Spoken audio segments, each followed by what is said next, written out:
ბოლო 20 წლის განმავლობაში ეკონომიკური, სავაჭრო, სატრანსპორტო და ენერგეტიკული თანამშრომლობის შედეგები განიხილეს საქართველოს, თურქეთისა და აზერბაიჯანის პრეზიდენტებმა. თბილისის სამიტი 2014-ზე საუბარი სამომავლო პროექტებსაც შეეხო.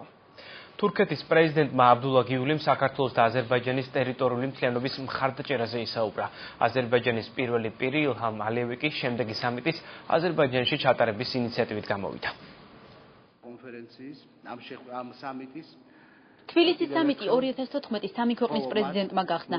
ღონისძიებაზე ბოლო 20 წლის განმავლობაში ეკონომიკური, სავაჭრო, სატრანსპორტო და ენერგეტიკული თანამშრომლობის შედეგები განიხილეს. მიმდინარე და დაგეგმილი პროექტების განხორციელების შესახებ მსჯელობის შემდგომ აზერბაიჯანის, თურქეთისა და საქართველოს პირველმა პირებმა პრეზიდენტის ავლაბრის რეზიდენციაში გადაინაცვლეს. პრეზიდენტების სამხრივ შეხვედრაზე საუბარი ბაქო-თბილისი-ყარსის სარკინიგზო პროექტს, ბაქო-თბილისის ჯეიჰანსა და ბაქო-თბილისის ერზრუმის მილსადენებს შეეხო. პირველმა პირებმა რეგიონის უსაფრთხოების საკითხებზე და სამომავლო გეგმებზე ისაუბრეს. ჩვენ საუბრობდით იმ თანამშრომლობაზე, რომელიც შედგა ჩვენ სამ ქვეყანას შორის. ეს უკვე ისტორიული თანამშრომლობა, რომელიც გავლენას ახდენს ჩვენი ქვეყნების ეკონომიკაზე.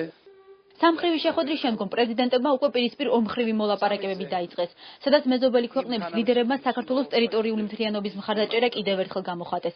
საუბარი შეეხო უკრაინის მოვლენებსაც.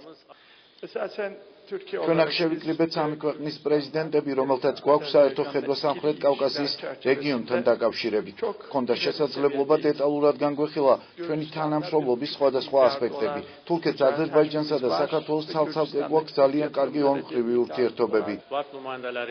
ჩვენ გვქონდა ძალიან მნიშვნელოვანი დებატები და დარწმუნებული ვარ, ეს იქნება შედეგის მომტანი საქართველოსთვის, აზერბაიჯანისთვის და თურქეთისთვის. ჩვენი ქვეყნები კიდევ ერთხელ ახდენენ მეგობრული ურთიერთობების დემონსტრირებას და ეს ძალზე მნიშვნელოვანია. თბილისის სამიტი 2014 მიმდინარეობაში საქართველოს მთავრობის წევრებიც ჩაერთნენ. მინისტრების განცხადებით საუბარი სამომავლო პროექტებს შეეხებოდა, მათ შორის ყარსი ახალქალაქი შაჰდენიზის მეორე ეტაპს და სხვა ენერგეტიკულ პროექტებს. საქართველოს ეკონომიკურ პოტენციალზე საუბარი ბიზნეს ფორუმზე გაგრძელდა, სადაც თურქმა ბიზნესმენებმა მთავრობას კონკრეტული სამომავლო ინვესტიციები გააცნეს. ყარსი ახალქალაქის მშენებლობა არის მონაკვეთები, სადაც არის 80%-ზე მეტი დასრულებული. თვითონ ახალქალაქის სადგურის მშენებლობა არის საწყის სტადიაში. 2015 წლის ბოლოს პროექტი ჩაბარდება. ჩვენ უკვე ჩავდეთ ინვესტიციები საქართველოში, კერძოდ აჭარის რეგიონში. ბათუმსა და ბობოყვათში სპორტული ტანსაცმლის წარმოებელი ორი ქარხანა გვაქვს, სადაც 2500-ზე მეტი ადამიანია დასაქმებული. ახლა ბათუმში ჰოსპიტალური ინვესტიციის განხორციელებასაც გეგმავთ. კერძოდ ბაგრატიონის ქუჩაზე ახალი ჰოსპიტალი აშენდება, სადაც სამედიცინო ფაკულტეტი ფუნქციონირებს.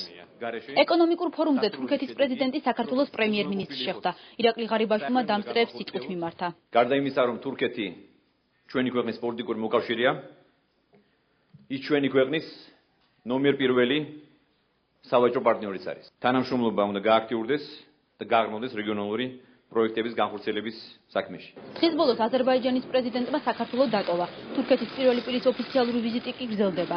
აბდულა გიული შეხვედრებს თბილისში ხვალაც გამართავს.